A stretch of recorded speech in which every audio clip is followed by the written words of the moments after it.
Student, आज हम लोग क्लास 10 का चैप्टर नंबर 8 जो कि ट्राइग्नोमेट्री है उसके बारे में पढ़ने जा रहे हैं। ट्राइग्नोमेट्री जो है क्लास 10th में सबसे ज्यादा मार्क्स पूछने की वेटेज है, सबसे ज्यादा राइज जो क्वेश्चंस इसने इस चैप्टर से किया जाता है। लगभग अप्रॉक्स मान के चलिए कि आपका 25 मार्क्स जो है आपका एराइज किया जाता है ट्राइग्नोमेट्री से। ट्राइग्नोमेट्री एंड इसके some applications, that's mean height and distance की बात मैं कह रहा हूं। तो ये ध्यान दें कि स्टेट लेवल बोर्ड हो या सेंट्रल बोर्ड हो, अगर स्टेट लेवल की बात मैं करता हूं तो 25 मार्क्स आपको एराइज कर लिया जाता है, जिसमें से इसके 20 मार्क्स जो है ट्रिग्नोमेट्री से एराइज किया जाता है और 5 मार्क्स जो है वो height and distance, that mean some of applications of trigonometry से, some of application of trigonometry से एराइज किया जाता है। ये क्वेश्चंस कंपलसरी है कि ये क्वेश्चंस एराइज करेगा ही करेगा। दैट्स मीन 25 टोटल मार्क्स जो है स्टेट लेवल बोर्ड में वो पूछते हैं। लेकिन अगर मैं ये बात कर लूं सीबीएसई की, तो सेंट्रल बोर्ड में कम से कम इसकी वेटेज है 20 मार्क्स की। 20 मार्क्स की इसकी कम से कम वेटेज है सेंट्रल बोर्ड में। इसमें भी वही दो कैटेगराइज में 15 मार्क्स जो है इसमें वो पूछेंगे वो ट्राइग्नोमेट्री से, और 5 मार्क्स जो है एक हाइट एंड डिस्टेंस से रहेगा ही रहेगा, ऑप्शनल में रहेगा। दो क्वेश्चंस रहते हैं उसमें, हाइट एंड डिस्टेंस के दो क्वेश्चंस रहते हैं, ऑप्शंस में रहते हैं। तो पहले देखिए एक स्टूडेंट, मैं चैप्टर स्टार्ट करने से पहले एक बात बोलने वाला हूँ, वो आप अच्छे से ध्यान दें। कोई भी मैथ्स का अगर कोई भी चैप्टर आप पढ़ रहे हो तो आप सबसे पहले यह ध्यान दें कि मुझे कोई भी चैप्टर अगर हम पढ़ रहे हैं तो मेरा कंसेप्ट क्लियर होना जरूरी है। अगर आपका कंसेप्ट क्लियर नहीं है, इसका मतलब आप सिर्फ और सिर्फ उस क्वेश्चन को प्रैक्टिस किए हो, इसके प्रैक्टिस कर चुके हैं, जिसके वजह से आपका कंसेप्ट क्लियर नहीं, कुछ डे बाद या कुछ मंथ बाद आप वो भूल जाओगे।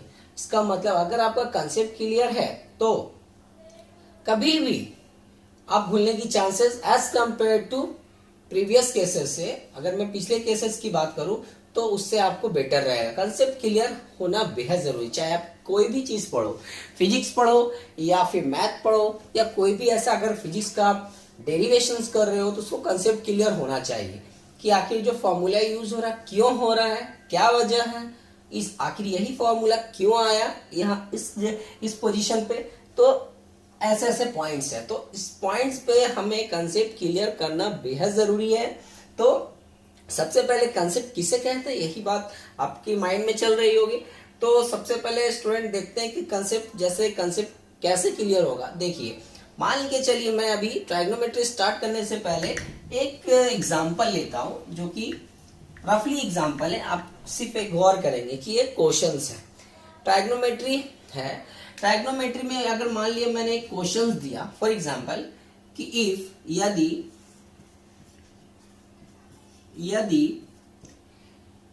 a is equal to 19 degree और b is equal to 45 degree, अगर मुझे बोले then prove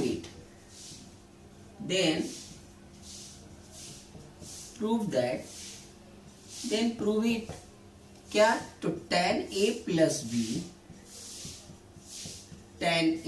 b is equal to tan a plus tan b, ये सभी पता चल जाएंगे कि एक फॉर्मूला कहां से आया हो। ये मैं अभी मोटा मोटी एग्जांपल में बता रहा हूं कंसेप्ट किसे कहते हैं, tan b। चलिए ठीक है, दो लड़के हैं, दो स्टूडेंट्स हैं। फर्स्ट वाले स्टूडेंट से जब पूछा गया कि भाई आपने पढ़ाई कर लिया 10 क्लास, तो उसने बोला हाँ सर पढ़ाई तो हो गई है, तो एग्जाम भी दे दिया बोर्ड का, तो चलो एक क्वेश्चन देते हैं। तो एक क्वेश्चंस मैंने दिया और दो बच्चों को दिया, दोनों बच्चे करने लगे। तो पहले बच्चों से मैंने पूछा कि आप अगर आपने किया तो मतलब कैसे किया, इसका क्या कंसेप्ट है। तो उसने ये कहा कि सर ये क्वेश्चंस को मैंने एनसीईआरटी में पढ़ा है, एक एग्जांपल मैं ले रहा हूँ, या आरडी शर्मा में पढ़ा है। कोई भी पब्लिकेशंस का बुक हो, मैं ये नहीं बात कर रहा हूँ पर्टिकुलर, कोई बुक है, वो लड़का ने उस स्टूडेंट ने एक नाम ले रखा कि सर मैंने आरडी शर्मा से पढ़ा है ये, तो आरडी शर्मा को मैंने अच्छे से प्रैक्टिस कर चुके हैं सर, अच्छे से। क्वेश्चन सुनिए उसकी बात गौर से। उसने कहा कि सर मैं आरडी शर्मा की एक ही क्वेश्चंस को अच्छे से प्रैक्टिस किया ड्यूरिंग द एग्जामिनेशन के दरमियान उसने क्या किया, अच्छे से प्रैक्टिस किया था जब उसका सेशन चल रहा था। तो मैंने बोला चलो ठीक है ये बन जाएगा, तो बोला कि यस बन जाएगा। अगर मैं उसे ये बोलूं कि एक बात बताओ कि ये फर्स्ट स्टूडेंट से तो बन गया, सेकंड स्टूडेंट से जब पूछा गया तो उसने बोला यस सर मैं भी बना दूंगा। तो उसने बोला सर मैं कोई पर्टिकुलर बुक का नाम नहीं ले रहा हूँ, बट मैं बना दूंगा, मेरा कंसेप्ट है, मैं कंसेप्चुअली बनाऊंगा।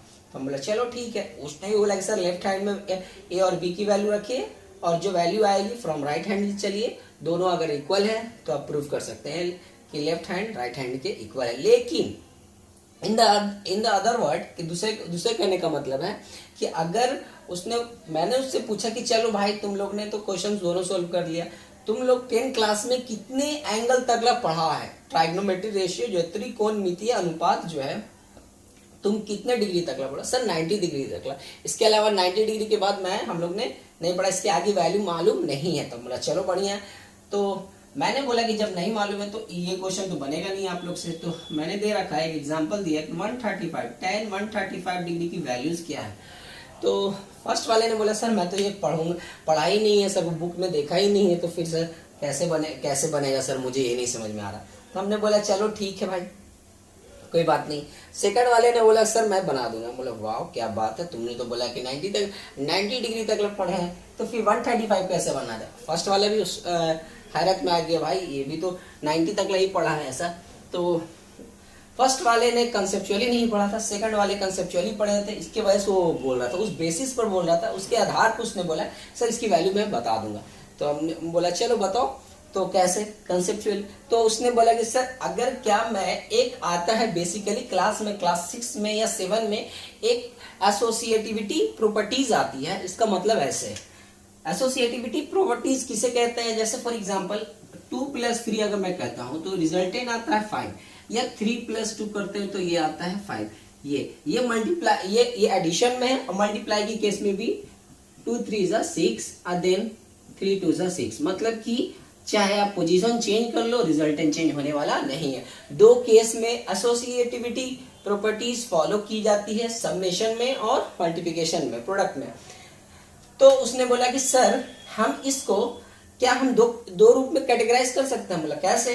तो सर tan 135 को हम क्या लिख सकते हैं? 135 तो मालूम नहीं है, चार्ट मेरे सिलेबस में भी नहीं है, लेकिन हम इसे बना सकते हैं, एबिलिटी है। तो उसने बोला ठीक है। बोला सर मैं क्या करूंगा कि tan 135 डिग्री को मैं 2 कैटेगराइज में करूंगा कि tan 90 डिग्री + 45 डिग्री ऐसे लिख सकता हूँ सर? तो बोला बिल्कुल।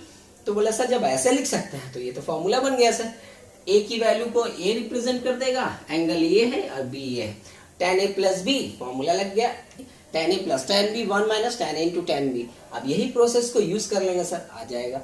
वाह क्या बात है। तो उस कहने का मतलब वो सेकंड वाले ने पढ़ा तो है, कंसेप्चुअली पढ़ा है, लेकिन फर्स्ट वाले ने कंसेप्चुअली नहीं पढ़ा। वो सिर्फ दिमाग में उसके सीमित एक लिमिटेशन में रहा, एक बाउंड्री के अंदर में रहा, उसकी बाउंड्री से बाहर जाने की कोशिश नहीं किया उसने कि बाउंड्री क्यों अलाउ किया। अब बाउंड्री कैसा है, पार्शियली है या फिर फिजिकली है, तो वही आप देखना। तो अब आपको ऐसा बनना है कि पार्शियली भी आपको कुछ आना चाहिए, ये नहीं कि सिर्फ फिजिकली जो बाउंड्री कवर है सॉलिड में कि हाँ भाई ये बाउंड्री इसी के अंदर में रहना है, मुझे इतना ही लिमिट है, इतना ही सिलेबस है, ऐसा नहीं है। तो सिलेबस उतना ही है, लेकिन कुछ आउटस्टैंडिंग, कुछ थोड़ा सा अपना भी माइंड रखेंगे, कंसेप्ट क्लियर रखेंगे। इसके वजह से वो जो सेकंड वाले स्टूडेंट थे उन्होंने बना दिया। तो यही बात मैं कहना चाह रहा हूँ, कभी भी आप कोई भी सब्जेक्ट हो, चाहे वह फिजिक्स हो चाहे वह मैथ्स हो, हमेशा आप कंसेप्चुअली पढ़ने की कोशिश करें, वो आपके लिए फायदेमंद होंगे। तो आज मैं क्लास 10 का चैप्टर 8 ट्रिग्नोमेट्री पढ़ाने की कोशिश कर रहा हूँ। तो आज मेरा ये इंट्रोडक्शन है, बट लेक्चर कंटिन्यूअसली आएंगे, चाहे ट्रिग्नोमेट्री कंप्लीट हो जाएंगे, इसकी एप्लीकेशंस है, क्या यूजेस है, ये चीज आखिर ट्रिग्नोमेट्री आया क्यों, ये सभी के बारे में मैं इस चैप्टर में बताऊंगा। और इसके बाद जितनी भी मैं थ्योरी और कंसेप्ट दूंगा वो आप नोट डाउन करते चलेंगे, और उस बेसिस पर आपको कोई भी प्रॉब्लम नहीं होगी। आप जो भी बुक्स हो अब पर्टिकुलर बुक की बात मैं नहीं कर रहा हूँ, हमेशा याद रखें अगर आपको चलना आ जाए तो आप जरूरी है कि आप अपने घर में हो तो चल रहे हो, क्या कहीं और जाओगे तो चलना भूल जाओगे? नहीं, ऐसा नहीं है। तो हमेशा अगर कंसेप्ट क्लियर रहे तो कोई भी बुक हो, आरडी हो, आरएस अग्रवाल हो, एनसीईआरटी हो, ल्यूसेंट हो या लालजी प्रसाद हो, कोई भी पब्लिकेशंस का बुक हो आप बना सकते हो, आप में एबिलिटी होगी। तो इसी पे चलते हैं स्टूडेंट। क्या है नेक्स्ट लेक्चर में मैं ये बात करूंगा कि आखिर ट्रिग्नोमेट्री, नेक्स्ट लेक्चर में मैं ये बात करूंगा ट्राइग्नोमेट्री क्या है, कितने वर्ड से मिलकर बना है, क्या है इसकी एप्लीकेशंस, बहुत सारे, उनका खोज किसने किया और खोज किया लेकिन उसका यूज किसने किया, ये सभी के बारे में हम पढ़ने की कोशिश करेंगे नेक्स्ट लेक्चर में। ये तो मैंने इंट्रोडक्शन दिया कंसेप्चुअली, हमेशा आप पढ़े तो कंसेप्चुअली पढ़ें, ठीक है। आपको कंटिन्यूअसली लेक्चर प्रोवाइड होते रहेंगे, क्लास 10th का भी चलेगा, क्योंकि बोर्ड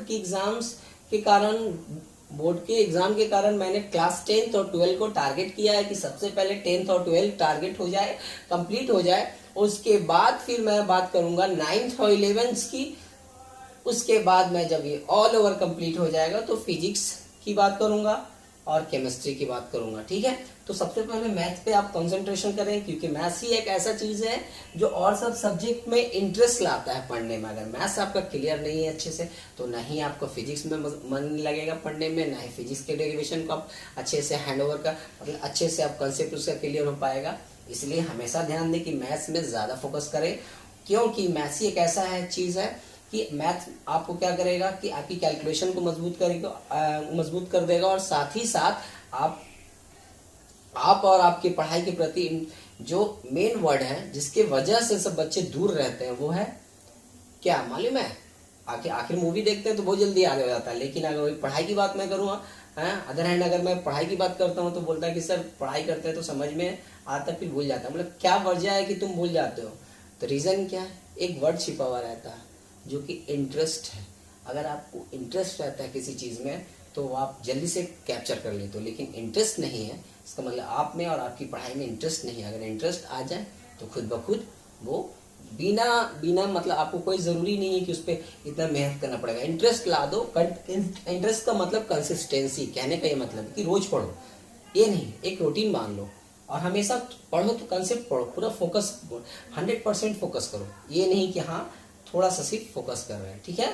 तो नेक्स्ट लेक्चर में स्टूडेंट मैं आपसे बात करूंगा ट्रिग्नोमेट्री के बारे में। ट्रिग्नोमेट्री क्या है, इस कितने वर्ड से मिलकर बने, इनका खोज किया, फिर इसके बाद जो भी पॉइंट्स हैं, नोट पॉइंट्स, थ्योरीज जो भी हैं मैं आपको प्रोवाइड करूंगा, उसके बेसिस पर क्वेश्चंस लगाएंगे।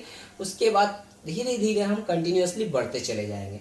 तो कहीं भी अगर दिक्कत हो तो आप कमेंट सेक्शन में कमेंट करें, नंबर प्रोवाइड कीजिएगी आपको व्हाट्सएप पे, आप ये करें व्हाट्सएप हो गया या इंस्टा पे आप क्या करें, जो भी प्रॉब्लम है आप मुझे बताएं। मैं अगर पढ़ाने के बाद कोई प्रॉब्लम होती है तो मैं ये बता तो दूंगा, कोई दिक्कत नहीं, नो डाउट्स। कंसेप्ट क्लियर भी हो गया आपका, अगर कंसेप्ट अगर क्लियर हो गया तो आप नहीं पूछ पाओगे खुद ब खुद। हाँ कुछ वेराइटीज के क्वेश्चंस आते हैं जिसमें पूछना पड़ ही जाता है ले देकर स्टूडेंट को कि नहीं ये नहीं समझ में आ रहा, तो इसलिए कोई बात नहीं, अगर ऐसा बात आए तो मैं बताने के लिए रेडी हूँ। तो नेक्स्ट लेक्चर में मैं आपसे बात करूंगा ट्राइग्नोमेट्री के बारे में, जो कि बहुत ज्यादा वेटेज है, मतलब क्लास 10th में ऑल ओवर चैप्टर में सबसे ज्यादा वेटेज मानी जाती है उसकी और उसकी एप्लीकेशंस, मतलब कि ट्रिग्नोमेट्री का यूजेस। आखिर ट्रिग्नोमेट्री आया है तो उसका यूज भी तो है, और उसका यूज ज्यादातर मालूम है किस लेवल पे है। याद रखें ट्रिग्नोमेट्री अगर आप अच्छे से नहीं पढ़ोगे तो आपको बहुत आगे दिक्कत करेगा। जैसे कि क्लास 11th में, क्लास 12th में आपको कैलकुलस आप पढ़िएगा, जब जो 44 मार्क्स का है कैलकुलस, उसमें दिक्कत करेगा बहुत चीज़ में, खासकर आपको टेक्निकल में जब आप टेक्निकल डिग्री लेने जाओगे तो उसमें बीटेक में, तो इसमें आप मैकेनिकल हो या इलेक्ट्रिकल हो या फिर आपको सिविल इंजीनियर हो, तो उनमें ज़्यादातर यूज़ किया जाता है, ठीक है। तो उस नेक्स्ट लेक्चर में इसलिए आप ध्यान दें कि नेक्स्ट लेक्चर में जो लेक्चर फर्स्ट रहेगा ये इंट्रोडक्शन था, नेक्स्ट लेक्चर में मैं ट्रिग्नोमेट्री स्टार्ट करूंगा और उसकी जैसे जैसे थ्योरी और कंसेप्ट मैं दूंगा बच्चे स्टूडेंट, तो आप उसी को कंटिन्यूअसली नोट डाउन करेंगे और मैं क्वेश्चंस भी लगाऊंगा, और वो क्वेश्चंस आईएमपी क्वेश्चंस होंगे, क्योंकि वो कहीं से भी हो सकते हैं, वो एग्जाम में पूछे हुए हो सकते हैं, कम्पिटिटिव एग्जाम में भी पूछे हो सकते हैं, बुक्स के भी हो सकते हैं, लेकिन वो क्वेश्चंस 5 क्वेश्चंस के बराबर होंगे उसके। तो इसलिए आप ध्यान रखेंगे। तो ठीक है, इसी के साथ मैं अपना ये इंट्रोडक्शन लेक्चर समाप्त करता हूँ। आपसे फिर नेक्स्ट लेक्चर में मिलूँगा ट्रिग्नोमेट्री के साथ। तो आप जल्दी से जल्दी इस चैनल को सब्सक्राइब करें, लाइक करें, ताकि कंटिन्यूअसली आपको जो वीडियो जो है मिलता रहे। तो अगर कोई प्रॉब्लम हुआ है तो आप पूछ सकते हैं। ठीक है स्टूडेंट, बाय, टेक केयर।